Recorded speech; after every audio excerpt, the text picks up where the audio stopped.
Hello everyone, welcome to another video. My name's Alex and today we'll be talking more about Azir. I want to mention that I hope you guys are doing well, that you're staying safe and healthy, washing your hands. I am myself currently isolated, social distancing in my apartment for the foreseeable future, at least until July, into that stuff's happening in July. Hopefully I have plans for, but we'll see.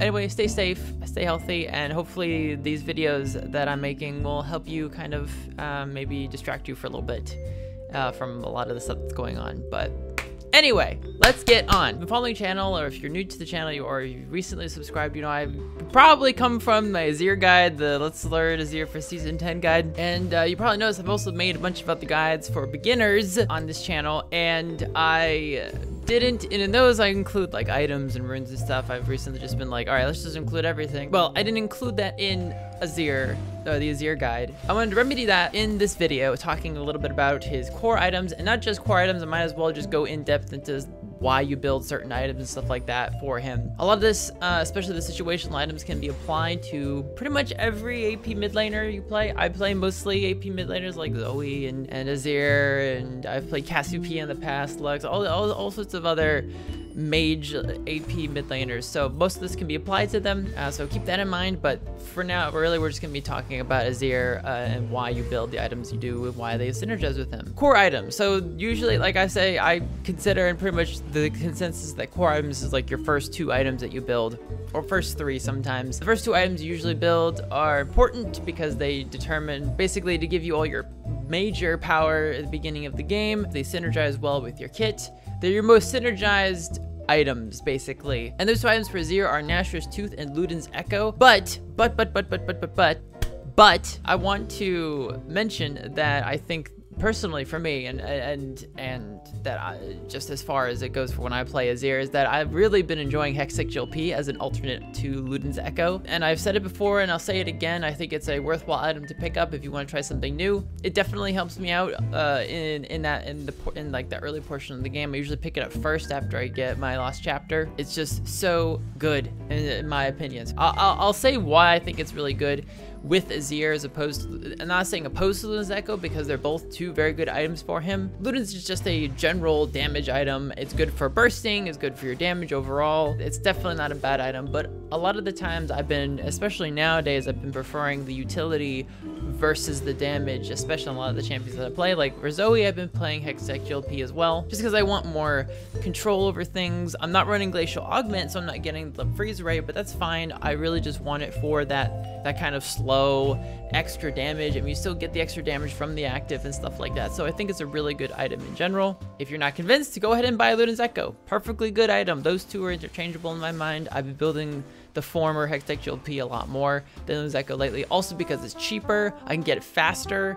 When a lot of the other mid laners I'm fighting already have their first item, it seems like I can't pick up Luden's Echo at the same time. But Hextech GLP is really nice, especially when you're fighting people like champions like Fizz and Silas, who build a Hextech Proto Belt and they get their first item super early. It gives them a power spike and they're just able to run all over you. I can at least try to contend with that by picking up a almost as cheap item, Hextech GLP being 2,800 and Proto Belt being 2,600. That's my talk about Luden's Echo and Hextech GLP. Obviously Nashor's Tooth, because it gives you everything. You can't use the passive, but it gives you attack speed, it gives you AP, it gives you cooldown reduction, it gives you all the things that you need.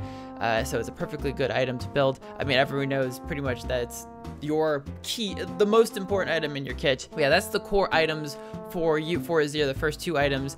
You might want to include maybe Zonia's depending on things going on, but I'll talk about that in a minute. When you're talking about early game, the first item you're probably going to build is Lost Chapter. That is what you're going to start with. Mana problems are the bane of every Azir's existence, because we have a problem with spamming our Qs and Ws and stuff doing damage. Spamming your abilities does use up mana, so we try to do it much, but if we want to help out that and ease that little bit of discomfort, getting a Lost Chapter early is super good. If you can't afford Lost Chapter, try to build out something that gives you mana, or just go right for the Stinger, I guess. But I don't generally go for Stinger first item. I try to be patient and farm up enough to get that Lost Chapter, so I'm not sitting dead in the water with no mana in mid lane and with like 900 gold going, what am I going to build next? That's my recommendation. Go for a Lost Chapter first.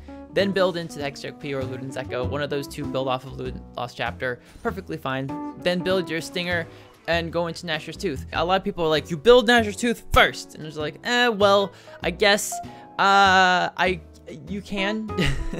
You can. If you build it super quickly, sure. If you get it really early, you get a lot of kills early, or really ahead, sure. Build Gnasher's Tooth first, I guess. It gives you the same amount of AP as Hextech GLP, and it gives you a little bit less than Luden's, but it gives you a bit more sustained DPS if that's what you're looking for. But I've been finding that just buying the Hextech GLP is really useful. So the situational items we'll be talking about are Rylai's, Morello's, Rabadon's, Void Staff. And I put Rabadon situational because, again, it's an expensive item. A lot of the times as Azir, you're going to want to keep up your scaling as much as possible, as quickly as possible, and you're not always going to find yourself getting a lot of early kills. So Rylai's perfectly good situational item. In fact, I almost include it in the core of the build, but I'm always hesitant about Rylai's Crystal Scepter because it is a very underwhelming item for a lot of champions.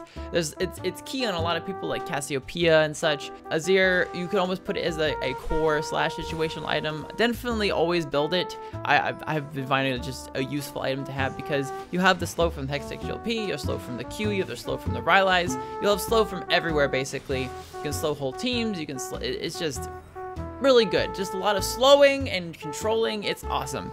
It's great because it applies from your soldiers since they're considered a spell, and it's a perfectly good item to build 3rd or 4th. Morello's Namicon is a key item only if, now I don't build it 2nd, I don't build it 3rd or 4th if there's no healing on the enemy team. So if there's nothing like a Darius, a Vladimir, a Fiora, someone who heals a lot, then you don't really need to build Morello's. Yeah, it does give you extra magic pen, but if you're going to be wasting the 40% healing reduction, then there's no reason. You might as well just build something like Rabadon's instead, because it's going to give you way more damage than the Morello's does, since it's only flat pen. And by the time you build it, unless you're building it super early, Morello's doesn't really give you much more than you already have. So might as well just go really far out and build something that's a lot more useful, a lot more utility heavy, like Zhonya's or even Banshee's Veil, and for that matter. So Rabadon's, like I said, is perfectly good.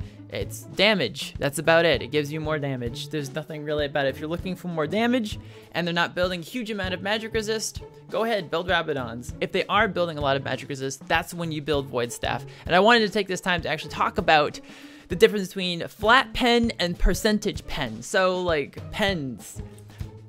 We'll talk about pens. This is flat pen, this is percentage pen. This pen is better when there's less magic resist. My phone!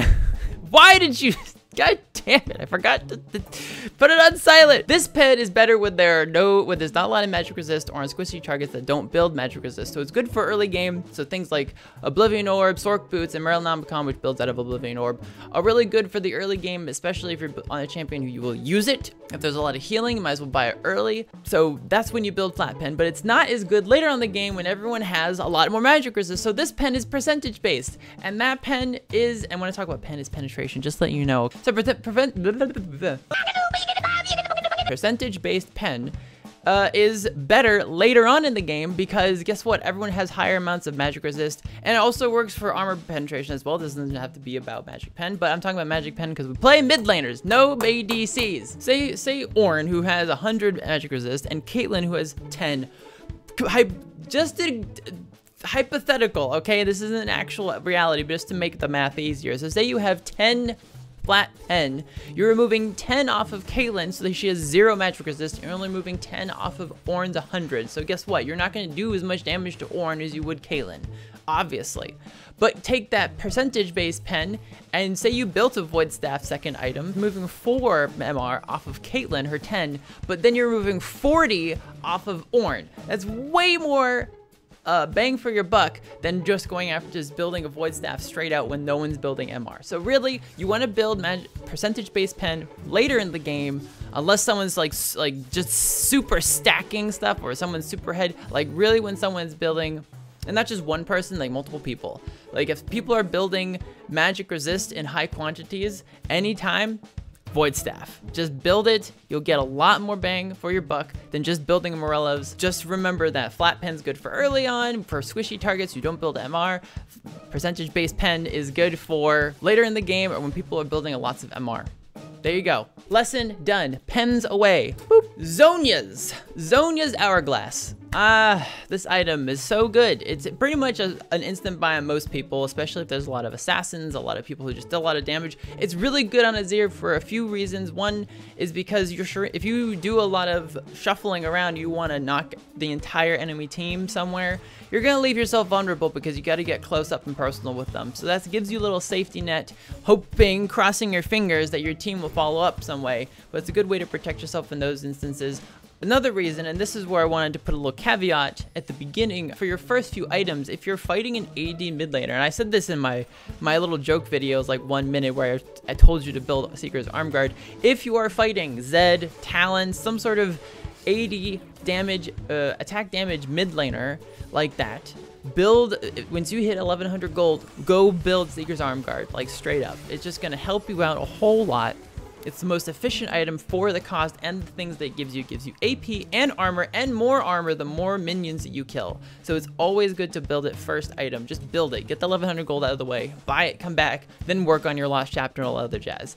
You're going to thank yourself for doing that because you're going to take a lot less damage, especially since you have a shield and stuff. You have a lot of mobility. You might not be hit. So the small hits that would deal a lot of damage after they build some items is not going to deal as much. Because they build a serrated Dirk early on, usually assassins in the mid lane, they're going to remove your little amount of armor a lot more. So if you build armor on top of the base armor that you have, you're going to love yourself and say, wow, this is a really good idea. Thanks a lot. Don't rush it as well. Like, if you build the Seeker's Arm Guard, don't just go, okay, now time to build the Zhonya's. Like, it's maybe if you're really doing poorly against like the assassins or someone else, yeah, sure, build it right away. But if you're doing decently well, if you're kind of even with them or you're doing really well, no need to rush the Zhonya's. Just hold on to the Seeker's Arm Guard, let it be useful, and then buy your other items. Then once you get like Nashor's Tooth, Hextech P, just buy the Zhonya straight up. Perfectly fine. So yeah, that's it. That's really all it comes down to. Item builds, I was having like second guesses on whether I wanted to make this video because item builds are not as interesting to me as like runes and things like that actually have like some sort of like synergy. Items are so kind of boring to me because there's not a lot of them in the game for a good reason. Obviously it's hard to balance that shit because like I remember Jackson's Trojan Spear, like that was busted. Like he was literally the only champion who could use the item aside from like maybe Renekton. It made him way too strong. So like it's just like, without proper testing, how can you add more items to the game? But that's not my favorite part of the game anyway. So yeah, that's it. That's all the items you have. If you have any suggestions or have any questions, or if you say like, Alex, you're freaking wrong, this and that, tell me down in the comments below. Give me your feedback. If you liked the video, clap that like button. I'm doing this now. We're clapping things now. We're clapping the like button if you like it. You clap that freaking dislike button if you don't like it. Clap the subscribe button if you really want to watch more of me. Also, just like do a golf clap on the bell. It needs a little love, all right? You don't want to like just like you want to slap. You don't want to clap. You just want to like a little golf clap on the bell icon so you get notifications when I upload a video. And yeah, that's it. Thank you for watching. Hope you enjoyed. Wash your hands, stay safe, and I'll see you guys next time. Bye.